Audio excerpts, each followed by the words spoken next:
Earwax blockages happen when too much wax builds up in the ear canal and hardens, making it difficult for it to move out naturally.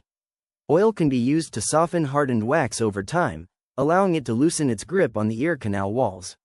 For the easiest application, medical-grade olive oil spray is available for purchase in the office.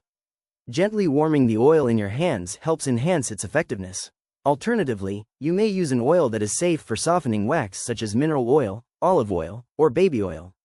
Lie on your side with the affected ear facing up, and pull the ear back to open the canal and allow the oil to reach and saturate the wax.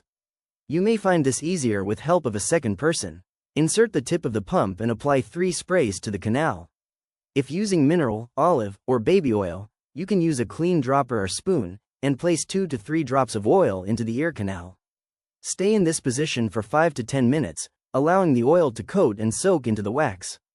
You may feel a tickling or muffled sensation as the oil works its way in.